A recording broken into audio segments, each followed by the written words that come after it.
सब कॉन्ट्रैक्ट्स मतलब आप किसी को जॉब वर्क दे रहे हो, जॉब वर्क करने वाला जो भी फैक्ट्री रहेगा उसको एक कंपनी का माल बनाना है क्या? नहीं, वो डिफरेंट कंपनीज के लिए काम कर रहा है। डिफरेंट मतलब वो हो गया मल्टी ब्रांड, डिफरेंट कंपनीज। लेकिन इसके फायदे क्या है?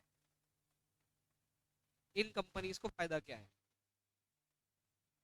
उनको मैन्युफैक्चरिंग प्लांट बनाने की जरूरत नहीं है, क्योंकि प्लांट बनाएगा कोई और। समझ आया? तो प्लांट बनाने का सारा खर्चा मतलब प्लांट, मशीनरी, बिल्डिंग, लैंड, सबका कॉस्ट किसी और को बेयर करना है। इन कंपनीज को सिर्फ अपना माल देना है बनाने के लिए, दैट्स इट, खत्म। समझ आया? इसको बोलते हैं आउटसोर्सिंग भी बोल सकते हैं आप इसको आसान भाषा में, आउटसोर्सिंग। ठीक है, अपना काम किसी और को करने के लिए दिया गया है। ठीक, अपना प्रोडक्शन करना है। आगे, इसका कल एग्जाम्पल दिया था मैंने, क्या था एग्जाम्पल? जीन्स वाली कंपनीज, एसी, एयर कंडीशनर्स और डेल कंपनी, करेक्ट। और एक था क्या? मोबाइल का भी था, करेक्ट, स्क्रीन के लिए दिया था, सैमसंग। हाँ, ठीक है, आगे आगे आगे। हम्म,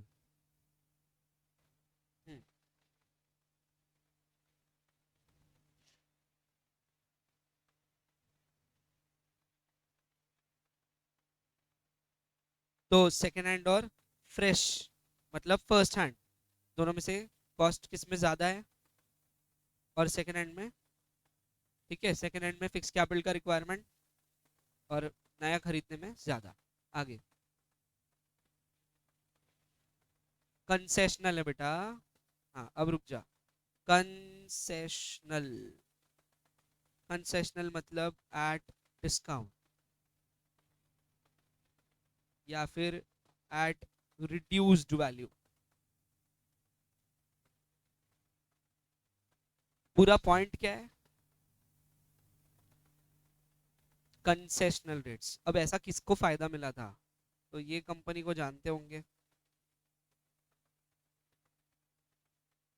ठीक है, तो टाटा ने अपना एक प्रोजेक्ट लॉन्च किया था, जो उसको करना चाहते थे वो इस एरिया में। ठीक है, स्पेलिंग पे मत जाना, रॉन्ग है शायद। तो कोलकाता। अरे तो नहीं पूछा ना मैंने। हाँ, तो कोलकाता। कहाँ पर जा रहे हैं? कल कहाँ थे मैडम? हाँ, अच्छा, दोपहर की बैच में तो नहीं थे? क्यों नहीं आए थे?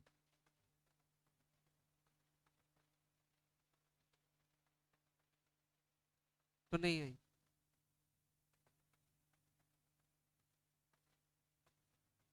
ठीक है, तो टाटा कहाँ सेट करना चाहता था ये चीज, मगर उसको बंगाल गवर्नमेंट से कुछ खास रिस्पॉन्स और खास स्कीम्स नहीं मिली। फिर हमारे देश के प्रधानमंत्री जी जो कभी हुआ करते थे सीएम, कहाँ के? ऑब्वियसली गुजरात के। कौन है? इसे थोड़ा अपनापन जताओ, नरेंद्र भाई मोदी जी बोलो, ऐसा अच्छा लगता है।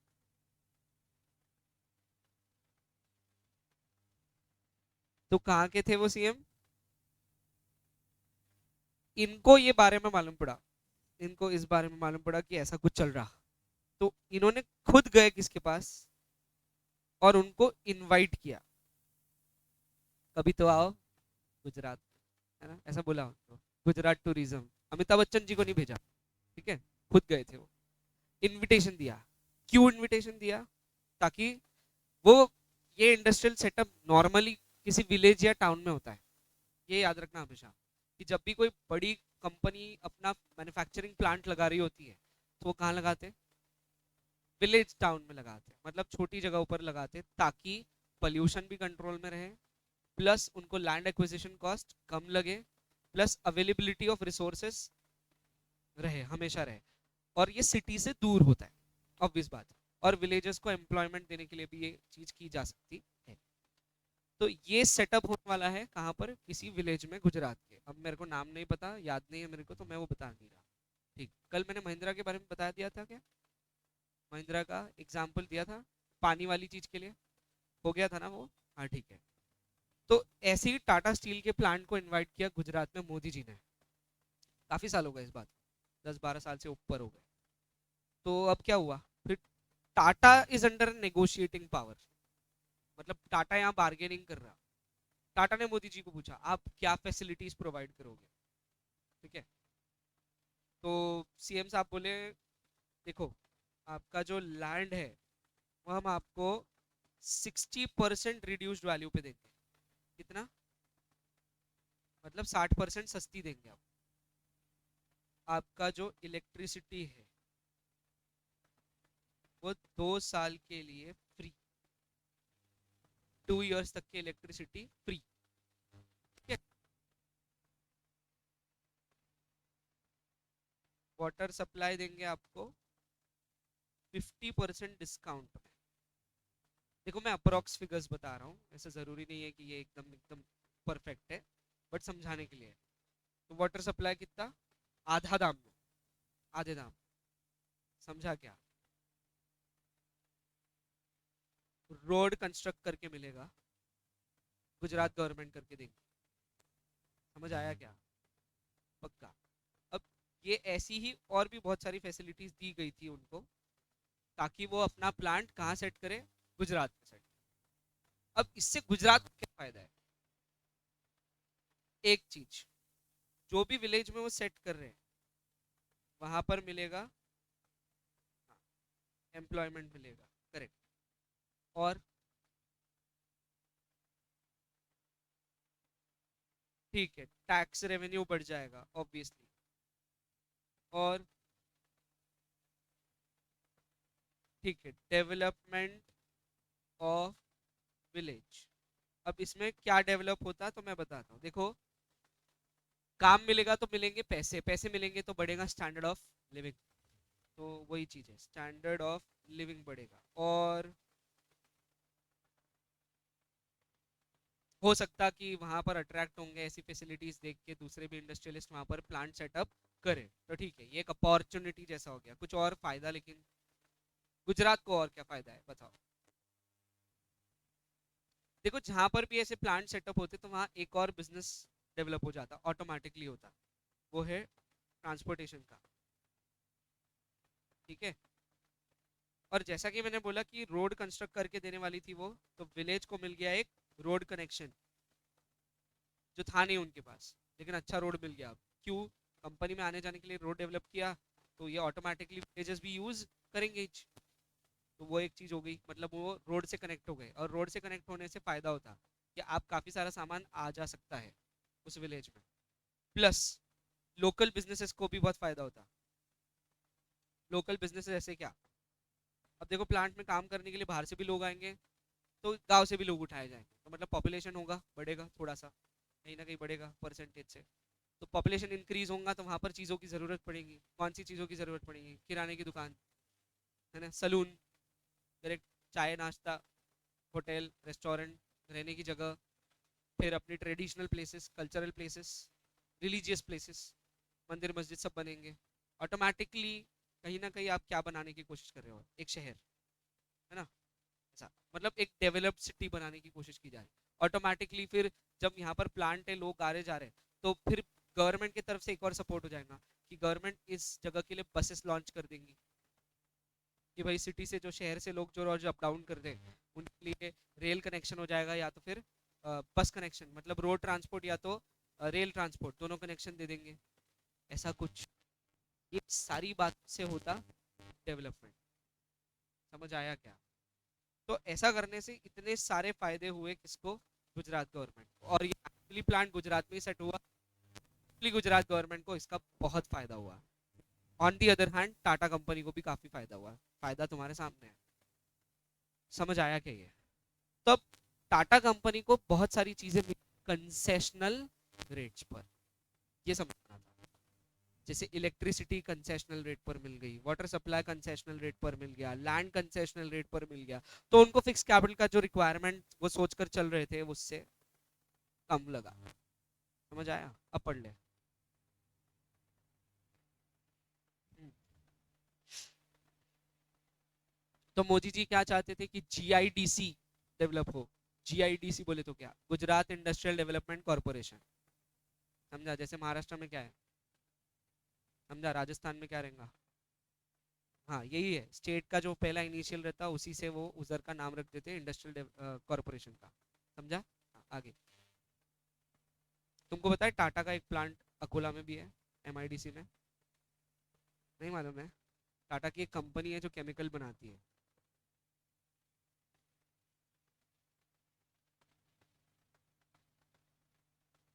रैलीज इंडिया लिमिटेड, ये टाटा का वेंचर है, बहुत बड़ी कंपनी है, अकोला में है, एमआईडीसी में है।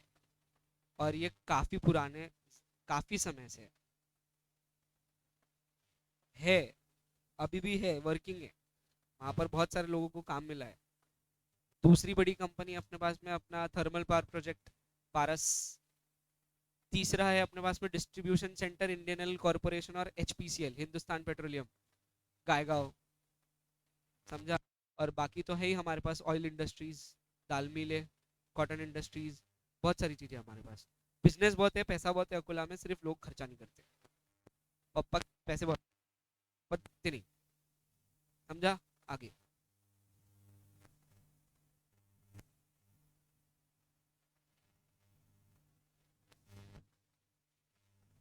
तो ये बेनिफिट्स अडानी जी को भी बहुत हुए, द्वारा डैश डैश पर्सन। आगे।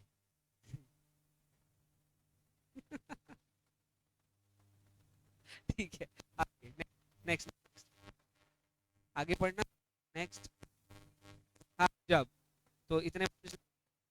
सबसे पहला है नेचर ऑफ बिजनेस, दूसरा है साइज ऑफ बिजनेस, तीसरा है स्कोप ऑफ बिजनेस, चौथा एक्सटेंट ऑफ लीज और रेंट और purchase, arrangement of sub contracts, acquisition of old assets, acquisition of assets at concessional.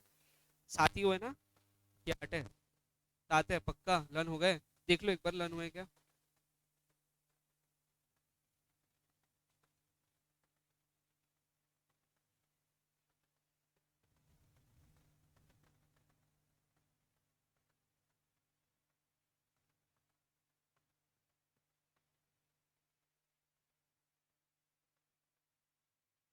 पक्का लर्न हो गए? देख लो, करो बुक बंद। बुक बंद, हाँ। जिसके डेस्क पर बुक मिली खुली, पूरे डेस्क को पनिशमेंट मिलेगी, पूरे डेस्क को दूंगा पनिशमेंट में। तो बेटर बुक खुली ना रखे, फायदे में रहेंगे आप। हो गया रेडी? हाँ, सबसे पहला sixth, sixth. Third scope of business. Fourth, seventh acquisition of assets at concessional rate. Second, fifth, पहला, seventh, sixth, second, third, fifth और फोर्थ। क्लियर? पक्का? देख लो, अंदर का भी देख लो फिर एक बार। फिर इतनी मेहनत की तो फिर पूछने का हक रखते हैं हम भैया।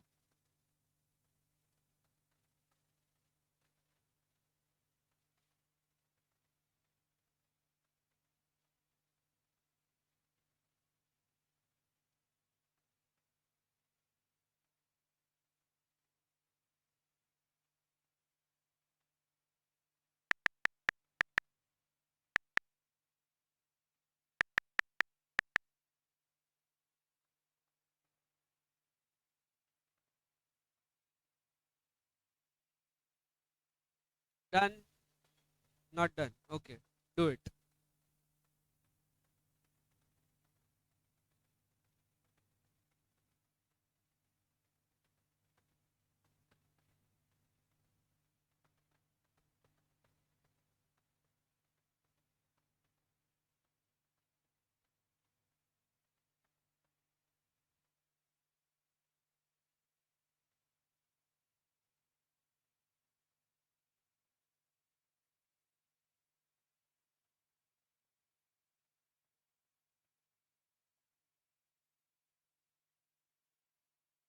हो गया। चल नेक्स्ट पॉइंट पढ़, बाद में पूछूंगा मैं अभी। तो फिर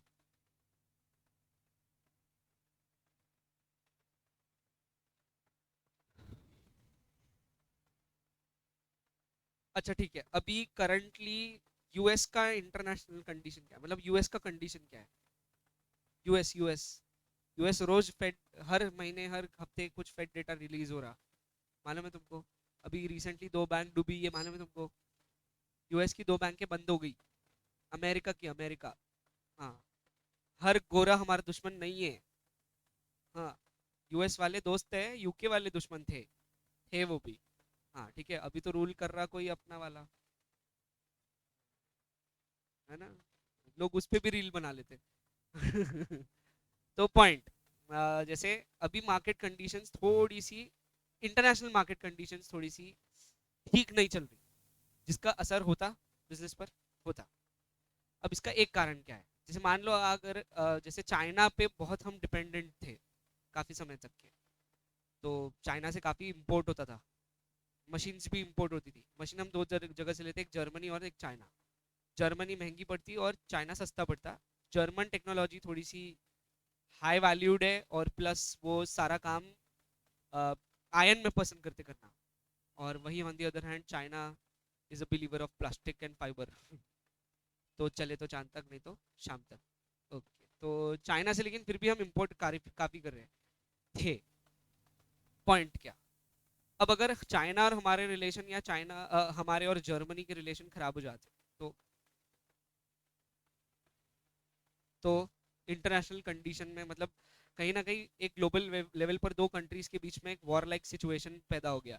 अगर वॉर लाइक सिचुएशन हो गया तो वो कंट्री तुमको फेवर करेगी क्या, नहीं करेगी।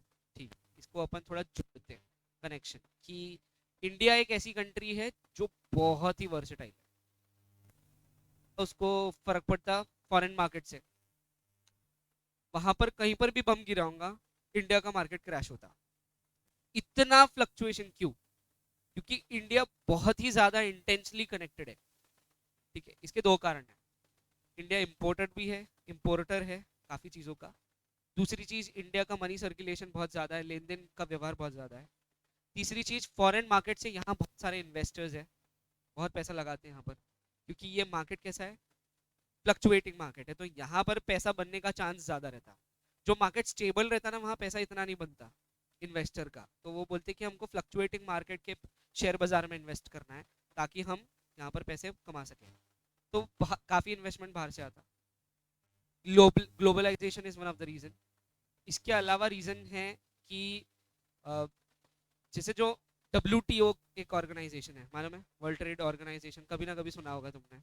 वर्ल्ड ट्रेड ऑर्गेनाइजेशन में 168 कंट्रीज मेंबर्स है, अब ज्यादा है। और मेरा लास्ट रिकॉर्ड जो था वो 168 कंट्रीज का था, पता है जो मेरे को।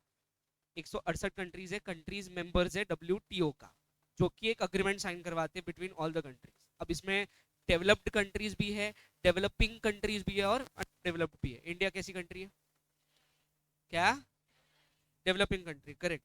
डेवलपिंग कंट्री होने के फायदे हैं क्या,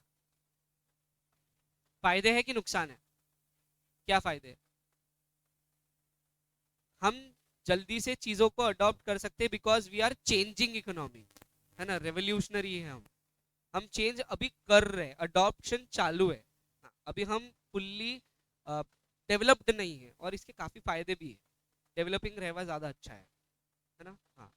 so India is a developing country again. तो इंडिया का डिपेंडेंसी है दूसरों पर भी, और दूसरे मार्केट का डिपेंडेंसी है इंडिया पर भी, काफी चीजों के लिए। क्योंकि ज्यादातर के रॉ मटेरियल हम भेजते हैं, लेकिन हम गलती कर देते हैं कि हम उसी रॉ मटेरियल से बनाया हुआ फिनिश प्रोडक्ट खरीदते हैं जो हमने बेचा हुआ है। समझा क्या, ऐसा। कॉटन का लार्ज एक्सपोर्टर है हम, इंडिया। हाँ। अनाज काफी बेचते हैं हम, फ्रूट्स वेजिटेबल्स काफी सेल करते हैं, स्पाइसेस सेल करते हैं, कॉफी और टी सेल करते हैं। काफी चीजें हैं जो यहाँ से बाहर जा रही हैं, और जो कि बाहर की कंट्रीज उसी का कन्वर्जन करती है इनटू फिनिश प्रोडक्ट, और वापस से हमको आकर बेच रहे हैं। तो हम सस्ती चीज बेच रहे हैं और महंगी चीज खरीद रहे हैं। इस वजह से कहीं ना कहीं हमारी भी डिपेंडेंसी है, और उनकी डिपेंडेंसी है हमारे ऊपर, करेक्ट। हाँ। इंडिया में मशीन बनाने वाले लोग बहुत कम है, बहुत कम। तो इसके लिए हम मशीनरी के लिए भी डिपेंडेंट है फॉरेन मार्केट्स पर। Machinery is one of the fixed asset. तो अगर फॉरेन मार्केट की कंडीशन इनस्टेबल है, इंटरनेशनल कंडीशन इनस्टेबल है, इन्फ्लेशन डिफ्लेशन देखने मिल रहा, या फिर कहीं पर बहुत ही ज़्यादा इन्फ्लेट हो गया, अभी जैसे हो रहा है करंटली यूएस में काफ़ी इन्फ्लेशन आ रहा, मतलब उधर महंगी हो रही चीज़ें बहुत ज़्यादा, फिर बैंक्स डूब रही वहाँ पर जैसा कि मैंने बोला। तो काफ़ी सिनेरियो चेंज है जिसका असर होता है इंडिया पर भी। क्या असर होता, तो वहाँ पर जब चीज़ें महंगी हो जाती, तो हम जब अगर वहाँ से कोई मशीनरी वगैरह खरीदते हैं, रॉ मटेरियल खरीदते हैं, तो वो भी हमको एक्सपेंसिव खरीदना पड़ता, तो हमारा ज़्यादा पैसा जाता, हमको चीज़ें महंगी मिलती। तो ये कहीं ना कहीं इंटरनेशनल कंडीशन का अनफेवरेबल हो जाना होता है। अनफेवरेबल मतलब हमारे लिए बुरा असर। लेकिन इसका उल्टा भी हो सकता है, फेवरेबल कंडीशंस भी हो सकती है कि कभी कभी डिफ्लेशन आता जब मार्केट में, तो उधर की चीज़ें सस्ती हो जाती फॉरेन मार्केट में, तो हम हमारी चीज़ें ज़्यादा महंगी बेच पाते हैं और वहां से हम चीज़ें सस्ती खरीद पाते हैं। दोनों है। लेकिन इफेक्ट और नेगेटिव इम्पैक्ट कब होगा, मतलब बोलने का मतलब उसका बुरा असर कब होगा, जब फॉरेन मार्केट की कंडीशंस ठीक नहीं है, एडवर्स चल रही है, नेगेटिव चल रही है, तो इसका बुरा असर हमारे ऊपर होता है। और हमको काफ़ी सारी फिक्स्ड एसेट जो हम बाहर से खरीदते हैं जैसे टेक्नोलॉजी, वो हमको एक्सपेंसिव खरीदनी पड़ती है, समझा, ज़्यादा महंगी खरीदनी पड़ती है। क्लियर है ऐसा? यस। इंडिया एक लेबर इंटेंसिव कंट्री है, एग्रीकल्चरल प्रोड्यूस इंटेंसिव कंट्री भी बोल सकते हैं आप, फर्टाइल लैंड हमारे पास बहुत है। लेकिन इंडिया टेक्नोलॉजी इंटेंसिव नहीं है, टेक्नोलॉजी पे हम दूसरों पर डिपेंड करते हैं। और आज के प्रोडक्शन हाउसेज में सबसे इंपॉर्टेंट रोल हो गया टेक्नोलॉजी का। तो जब टेक्नोलॉजी ही बाहर से आ रही, और अगर मार्केट कंडीशंस फेवरेबल नहीं है फॉरेन मार्केट की, तो उधर के टेक्नोलॉजी के दाम वो बढ़ा देंगे, और तो हमको वही टेक्नोलॉजी एक्सपेंसिव खरीदनी पड़ेगी। ये समझ आया? इसका एक लास्ट एग्जाम्पल है जो कि फिक्स्ड एसेट के लिए नहीं है, लेकिन एक एसेट के लिए हो सकता है। तो इंडिया के पास में पानी बहुत है, तो इंडिया में पानी सस्ता है, क्या रुपए लीटर है, 10 रुपए लीटर है, ठीक है, 10 रुपए से 15 रुपए लीटर पानी मिल जाता है, आसानी से मिल जाएगा। दुबई में क्या सस्ता है, मतलब अरब कंट्री में तेल, तेल सस्ता है, तो वहाँ सस्ता क्या मिलता, तेल बोले तो पेट्रोल, क्या ऐसे तेल क्या होता है यार, कमान। हाँ, हाँ, तो क्रूड ऑयल सस्ता है, तो क्रूड ऑयल की वजह से पेट्रोल केरोसिन सब सस्ता है। कितना सस्ता है, जो भाव आप यहाँ पर पानी बेच रहे हो वो भाव वहां पर वो पेट्रोल बेचते हैं। समझ आया क्या? हाँ, 15-20 रुपए 25 रुपए लीटर से ऊपर वहां पर पेट्रोल नहीं है। हाँ, वहाँ पानी बहुत महंगा है, बहुत महंगा है। वो मैंने बीच में एक एग्जांपल नहीं दिया था, हम बोरिंग खोदते पानी निकलता, वो बोरिंग खोदते तेल निकलता, तो पानी की कमी। पॉइंट समझा? जब पानी की कमी है, बोले सर इतना बड़ा समुंदर है पूरी दुनिया में, 3/4 पानी तो है, फिर पानी कहाँ जा रहा, अबे वो खारा पानी है, पीने लायक नहीं है। ड्रिंकेबल वाटर 3/4 का 1/4 है। दुनिया है गोल उसमें से 3/4 पानी है, बट 3/4 पानी में से ड्रिंकेबल वाटर कितना है, 1/4। एक चौथाई पानी ड्रिंकेबल वाटर है, यूजेबल जिसको बोल सकते हैं आप। हाँ, तो वहां पर पानी की कमी है, तो इंडिया उनको क्या बेच सकता है, पानी। हम उनसे क्या खरीद सकते हैं, अभी समझा गया। लेकिन दोनों में से इंटेंसिटी किसकी ज्यादा है, मतलब कौन सा ऐसा गुड्स है जो ज्यादा काम का है, वाटर, पक्का। लेकिन वाटर क्या सिर्फ हमारे पास है, दूसरी भी कंट्रीज के पास है। तो अगर तुमने पानी का दाम महंगा कर दिया अरब कंट्रीज के लिए, तो दूसरी कंट्री से खरीदेंगे, तुम तेल कहाँ से खरीदोगे बे, तुम्हारे पास में ज्यादा ऑप्शन नहीं है अब बोलो इंपॉर्टेंट क्या है क्रूड ऑयल इंपॉर्टेंट है, राइट। हाँ, फिर जैसी जब मोदी सरकार आई थी, तो उन्होंने क्रूड ऑयल का डिपेंडेंसी कर दिया फॉरेन मार्केट पर, मतलब अब जो भाव यहाँ पर चलेंगे वो सीधा फॉरेन मार्केट से चलेंगे। पहले हम सब्सिडी प्रोवाइड कर रहे थे, मतलब जो इंडिया की सरकार थी, भारत सरकार थी, वो सब्सिडी प्रोवाइड करती थी। सब्सिडी कैसी होती है, तो पेट्रोल इंपोर्ट करते थे हम 60 रुपए में, 60-70 रुपए में। तुम जब बहुत ही छोटे थे, हाँ, तुम झूला भी नहीं झूल रहे होंगे तब शायद, हाँ, तब की बात कर रहा हूँ। हाँ, तो जब around 60 to 70 rupees petrol, 60 rupees होगा, जिस पर गवर्नमेंट सब्सिडी थी 10 रुपए, मतलब हम इंपोर्ट तो 60 में ही कर रहे थे, गवर्नमेंट इंडिया की पब्लिक को वही चीज 50 में प्रोवाइड कर रही थी। तो 50 पे करता था पर लीटर का एक सिटीजन ऑफ इंडिया, और 10 रुपए पे करती थी गवर्नमेंट, फायदा हो रहा था। ठीक है, अब क्या हुआ, अब टोटली कंप्लीटली शिफ्ट कर दिया गया पेट्रोल और डीजल के प्राइसेस को फॉरेन मार्केट पर। तो अगर क्रूड ऑयल तेज तो पेट्रोल हो जाएगा महंगा सर, और कितना 106 107 चल रहा है। हाँ, डीजल भी अराउंड वही चल रहा है अपने यहाँ पे, अपने यहाँ पर दिल्ली में सस्ता है, दिल्ली में करीबन 10-12 रुपए से सस्ता मिलेगा, फर्क आता है, रीजन है उसके पीछे कुछ। हाँ, तो जैसे अब ये महंगा हो गया, अब अगर फॉरेन में चेंज हुआ तो उसमें रूल क्या बनाया मैं बताता हूँ। रूल क्या है, गवर्नमेंट का रूल क्या है अपने यहाँ, कि क्रूड ऑयल अगर हद से ज्यादा गिरा तो एक मिनिमम प्राइस तो सबको देना पड़ेगा, तब हम इतना सस्ता नहीं करेंगे। नहीं समझा, मतलब अगर कल को एक बैरल का कॉस्ट आधा हो गया, बैरल से आता क्रूड ऑयल, बैरल्स बोले तो बड़े बड़े टैंकर्स हो गए, तो भाई आधा हो गया अगर प्राइस, तो तुम्हारा 106 का कितना होना चाहिए, 53, करेक्ट है? नहीं होगा, क्यों? अगर फॉरेन मार्केट बहुत ज्यादा गिरा तो तुम्हारे पेट्रोल के प्राइसेस में ज्यादा से ज्यादा असर देखने मिलेगा 90 से 100 का, मतलब 90 रुपीज तो मिनिमम प्राइस स्टैंडर्ड हो गया, सेट हो गया। ठीक है, लेकिन अगर बढ़ा तो जितना बढ़ेगा उतना पे करना पड़ेगा, उस पर कोई सब्सिडी मिलने वाली, मतलब अगर क्रूड ऑयल डबल हो गया मान लो कोई कारण से, जो होता नहीं, नहीं पॉसिबल नहीं है, क्योंकि जो मोनोपोली चल रही थी अरब कंट्रीज की वो अमेरिका ने छीनी, फिर थोड़े दिन और बाद में बहुत सारी दूसरी कंट्रीज को भी काफी तेल मिल गया, तो जिस वजह से मोनोपोली चली गई अरब कंट्रीज की। ठीक है, जो पहले मोनोपोलाइज था, अब वो मार्केट बहुत सस्ता हो गया, चीपर हो गया। तो लेकिन अगर ये महंगा हुआ, कल को कोई कारण से महंगा हो गया, ठीक है, तो एक्सपेंसिव हो गया, तो यहाँ पर तुमको वही दाम देने पड़ेंगे जो फॉरेन में चल रहे हो। मतलब अगर फॉरेन में वो 10% से बढ़ेगा तो तुमको भी इंडिया में 10% से हाइक देखने मिलेगा। अगर फॉरेन में 50% हाइक हो गया तो इंडिया का 106 का कितना हो जाएगा, और 20 25 30 रुपए 40 रुपए जो भी आएगा उससे बढ़ जाएगा, लेकिन कम होते वक्त ये नहीं होगा। समझ आया क्या? तो ये मैं क्यों समझाया कि फॉरेन मार्केट में जब प्राइसेस चेंज होती तो इंडिया में भी प्राइसेस बदल जाती। समझ आया? Impact of global economy on local economy. आगे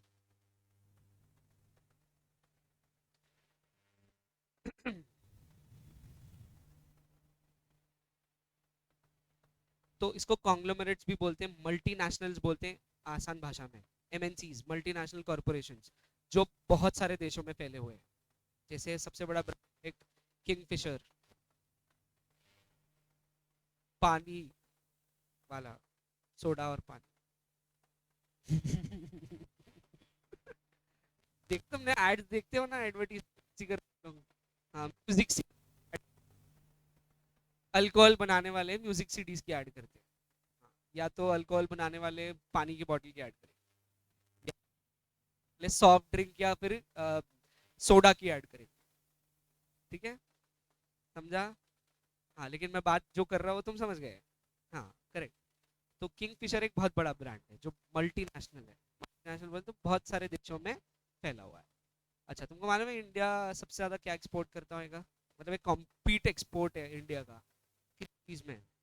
नहीं, आलू, और बहुत बड़ा एक्सपोर्टर है। हमको लॉजिकली आलू और कांदा मिलना चाहिए 5 रुपए, इससे ज्यादा नहीं होना चाहिए, क्योंकि इतना हम बनाते हैं। 7 times द ईयरली खपत of India we make onions on potatoes. मतलब हमारी खेती कितनी है, 7 गुना ज्यादा है जितनी हमारी ओरिजिनली खपत है खुद की। तो सर 6 गुना क्या कर रहे हैं, बेच रहे हैं।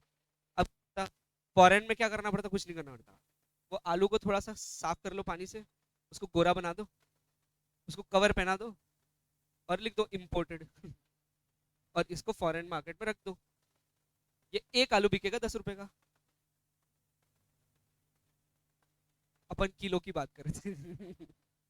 अब अगर फॉरेन मार्केट में वो गुड्स महंगे हो गए, तुम लोकल में सस्ते बेचेंगे क्या?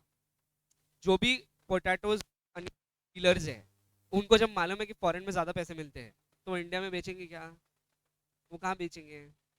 पर अगर लेकिन फिर इंडिया वालों को खरीदना है तो क्या करेंगे वो बोलेंगे भाई ये दाम है हमारा। ठीक है, ज्यादा नहीं लूट रहे, बोले 20 रुपए किलो से लूटेंगे, जो मिलना चाहिए 5 रुपए किलो। समझा? चिप्स बनाने के लिए चाहिए आलू, तो 18 रुपए किलो, 17 रुपए किलो, बस इससे कम नहीं होगा। ठीक है। हाँ, अभी बने होंगे ना चिप्स घर में। देख देख, सब मालूम है मेरे को कि घर में क्या चल रहा। ठीक है। इससे मैंने तुमको आलू और कांदा नहीं समझाया, मैंने ये समझाया तुमको कि फॉरेन मार्केट कंडीशंस का इम्पैक्ट होता हमारी लोकल इकोनॉमी पे भी, ये समझाना था मेरे को। ठीक है। हाँ, आगे।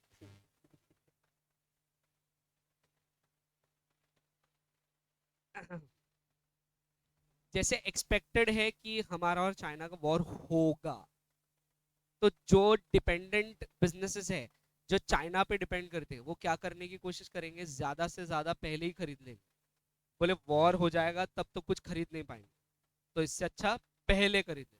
तो जो खर्चा वो बाद में करने वाले थे, वो खर्चा आज करना पड़ेगा, जिस वजह से आज करंटली फिक्स कैपिटल की नीड एकदम से बढ़ जाएंगे। समझा? मतलब जैसे मैंने सोचा था कि मैं मेरी मशीन खरीदूंगा 2 साल के बाद अपडेट के लिए चाइना से, तो मैं एक्सपेक्ट कर रहा कि चाइना का सिनारियो अच्छा रहेगा, चाइना और इंडिया के रिलेशन काफी अच्छे रहेंगे। लेकिन क्या हुआ, बीच में ही चाइना ने गुसु गुसु किया, जिस वजह से इंडिया नाराज हो गया। इंडिया बोले हम बम फेंकेंगे, फेंकेगा नहीं कभी, उसके पास 3,000 न्यूक्लियर बम है, तुम्हारे पास में सिर्फ 100 है। मच खेटो। पुरता नहीं। हाँ हाँ, सही में नहीं पुरता। हाँ, वो 100 फेंकेगा तो भी उसके पास 2,900 बचेंगे, तुम 100 फेंकेंगे तुम्हारे पास कुछ नहीं बचेगा। समझ गए ना? हाँ। तो पॉइंट इज कि कितना भी कुछ भी हो जाए, तो इंडिया ज्यादा से ज्यादा क्या कर सकता, बॉयकॉट कर सकता। बॉयकॉट बोले तो हम नहीं खरीदेंगे चाइना के गुड्स, चाइना के गुड्स बैन नहीं हो सकते, क्योंकि तुम्हारा यूज किया हुआ ऑलमोस्ट हर आइटम का कुछ पार्ट चाइना से आता। ठीक है, ये समझा? ऑलमोस्ट, हाँ, एवरेज हर गुड्स का एक पार्ट आता है जो चाइना से आता है, तो तुम कंप्लीट बॉयकॉट तो छोड़ ही दो। हाँ, लेकिन फिर भी तुम बताने के लिए बॉयकॉट कर सकते हो, राइट? हाँ, तो बॉयकॉट कैसे करेंगे अब? क्या करेंगे बॉयकॉट, मतलब क्या? तुम बोल देंगे नहीं करेंगे हम ये गुड्स, लेकिन ये बॉयकॉट कब होगा, जब एक्चुअल वॉर होगा। लेकिन वॉर नहीं हुआ तो बॉयकॉट करने की जरूरत नहीं है। लेकिन अब अगर वॉर अचानक से हो गया, होने वाला है ऐसा नजर आ रहा है कि बहुत ही इंटेंस हो गया वो चीज, कि इंडिया और चाइना में बहुत ही वॉर लाइक सिचुएशन बन गई, अब अभी कल ही हो जाता बोले वॉर, तो आज क्या करेंगे? खरीद लेंगे पहली। अभी समझा ना? कोविड में यही तो किया था, लॉकडाउन लगने वाला है तो क्या करेंगे लोग, पहली अनाज भर रहे हैं धपाधप, तो एकदम से नीड बढ़ जाती ना कैपिटल की। वो उन्होंने समझाया, इंटरनेशनल कंडीशंस अपन।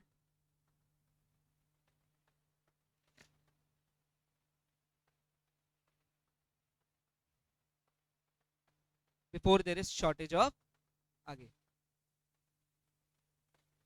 कौन सी, क्या क्या क्या क्या, ट्रेंड इन इकोनॉमी।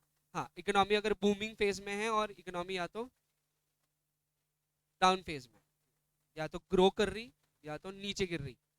समझा? या तो फिर प्राइस बढ़ रहे या तो प्राइस कम हो रहा है, कुछ भी हो सकता।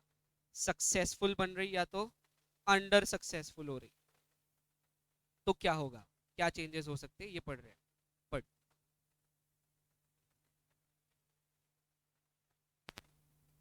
ब्राइट बोले तो,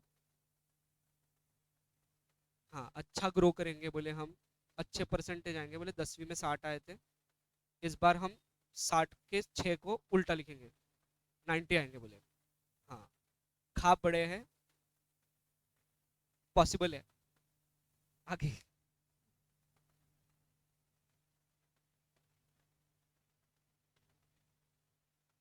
है ना? तो तुम अगर 12वीं में अच्छे परसेंटेज ला लिए मान लो, तो माँ बाप हो जाएंगे खुश, वो तुमको बोलेंगे चल इसमें भी एडमिशन दिलाते तेरे को, जो तू बोलेगी वहां। पर उसके लिए चाहिए थोड़ा ट्रस्ट। ट्रस्ट कहाँ से आएगा, पहले रिजल्ट। तो वैसे ही कुछ कंपनीज जो सोच रही है, एंटिसिपेट कर रही है हमारी ग्रोथ बहुत होंगी, अब ऐसे कैसे ग्रोथ बहुत होंगी ऐसा एंटिसिपेट कर सकते हैं आप? तो आज आप देखोगे कि आज कंपनी की हालत क्या है, तो आज भी कंपनी अच्छी सक्सेसफुल होंगी, और कंपनी बोल रही कि हम अगर और ज्यादा इन्वेस्टमेंट करें फिक्स्ड एसेट्स में तो हम और ज्यादा ग्रो करेंगे। ऐसा उनका सोचना है, एंटीसिपेशन है, दूर की सोच है। हाँ, तो क्या करेंगे वो, ज्यादा फिक्स कैपिटल लगेगा क्योंकि एक्सपांड करना है, डाइवर्सिफाई करना है। और अगर नहीं करना है तो नहीं लगेगा। बढ़ आगे, समझ आया? तुम ग्रो कर रहे हो मतलब तुम क्या कर रहे हो, एक्सपांड या तो डाइवर्सिफाई कर रहे हैं, पढ़ा है तुमने पहले भी। Helps in, sorry, promotion, promoting the expansion and diversification, correct? हाँ, तो फाइनेंस हेल्प करता। अब प्रमोट्स एक्सपांशन एंड डाइवर्सिफिकेशन में दोनों ही कैपिटल का रिक्वायरमेंट पड़ जाएगा, फिक्स कैपिटल का भी और वर्किंग का भी। तो ये सेम पॉइंट्स आपको वर्किंग में भी देखने मिलेंगे, सेम। आगे,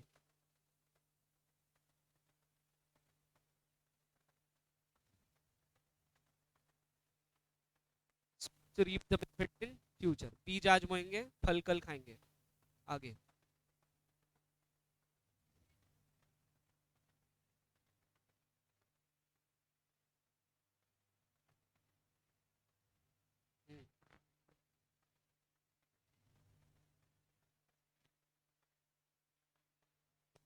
हम्म, एक और बार पढ़ प्लीज। हाँ, पॉपुलेशन ट्रेंड। पॉपुलेशन क्या रहता? जनसंख्या। जनसंख्या इंडिया की कैसी है, बढ़ती हुई है या घटती हुई है? बहुत रिकामे लोग हैं।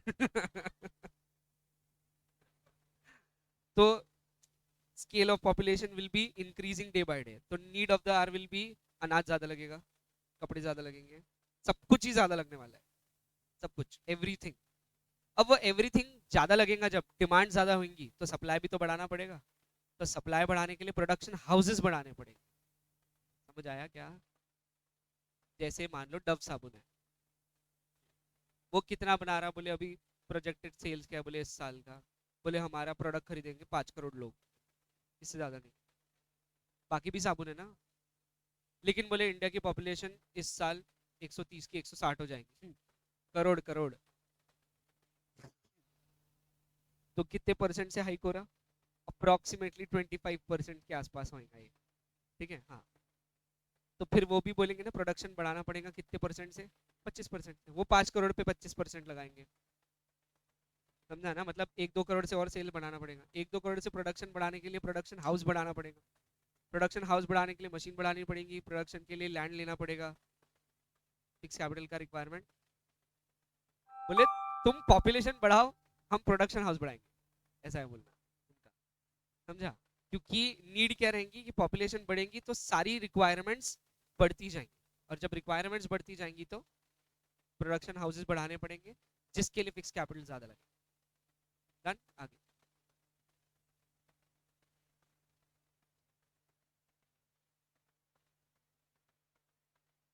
बताओ। पॉपुलेशन में अपॉर्चुनिटी ढूंढ रहे हैं। आगे,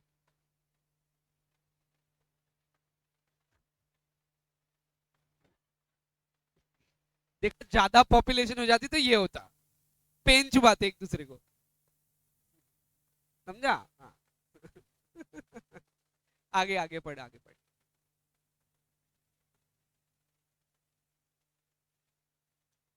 जैसे कोविड के दौरान स्मार्टफोन्स इंडस्ट्री बहुत बड़ी, क्यों?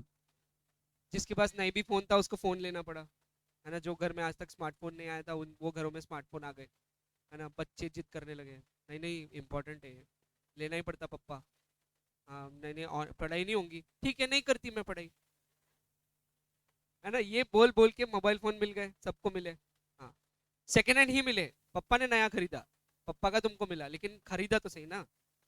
पॉइंट इज कि नीड ऑफ द आर क्या था अगेन, प्रोडक्शन बढ़ाना पड़ेगा, क्यों? डिमांड बहुत ज्यादा बढ़ रही।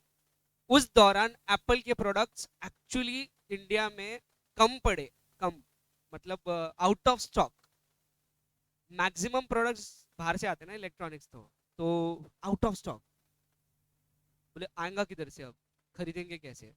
तो लोगों ने सेकेंड हैंड भी बहुत महंगे बेचे। नहीं समझे तुम? क्यों हुआ ये, सेकेंड हैंड महंगे क्यों बेचे? अपॉर्चुनिटी। बोले इसको चाहिए, इसको मिलेगा नहीं नया, इसको लेना पड़ेगा सेकेंड हैंड, मैं तेरे को दूंगा सेकेंड हैंड। समझा, वो भी डबल के भाव। समझा, इसको ब्लैक मनी भी बोल सकते हैं, ब्लैक मार्केटिंग हो गया है, बट ठीक है चलेगा। क्यों? डिमांड ज्यादा है और सप्लाई है ही नहीं, था ही नहीं, आउट ऑफ स्टॉक ही था। Amazon पर चेक करते थे अगर आप, Amazon फ्लिपकार्ट, तो आईपैड्स और आईफोन्स आउट ऑफ स्टॉक थे। मैकबुक्स सब सब सब सब आउट ऑफ स्टॉक था। इवन लैपटॉप्स की बहुत सारी कंपनीज भी आउट ऑफ स्टॉक हो गई थी। और तब चल रहा था ऑनलाइन एजुकेशन, और ऑनलाइन एजुकेशन के लिए ये डिवाइस बहुत ज़रूरी है। या तो टैब लोगे, फ़ोन लोगे, या तो लैपटॉप लोगे। अब जब ये तीनों ही आउट ऑफ स्टॉक हो गए तो फिर क्या करें? समझा अभी?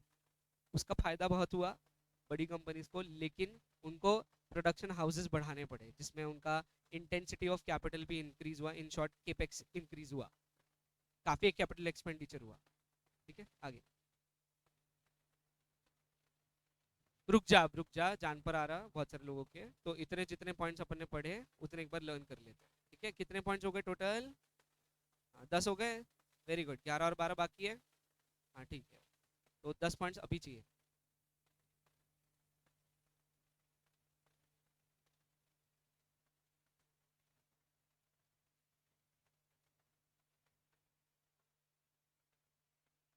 इजी तो है, इतना क्या लर्न करना हो गया लर्न? बोल।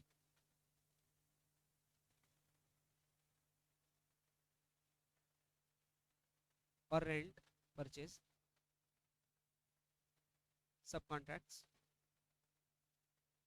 Old assets, assets.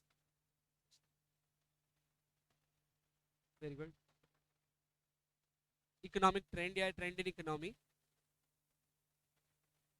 और पॉपुलेशन ट्रेंड। बोल। पहला।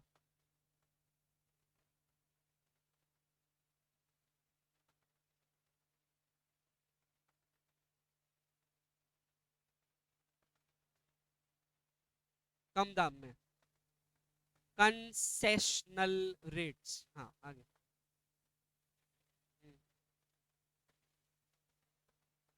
Trend, trend in economy. ठीक है, सबसे पहला, दूसरा, third, fourth, next, next, next, next, next, next, उल्टे बोलो, लास्ट, उससे पहले, उससे पहले, उससे पहले, उससे पहले, नेक्स्ट, उससे पहले, नेक्स्ट,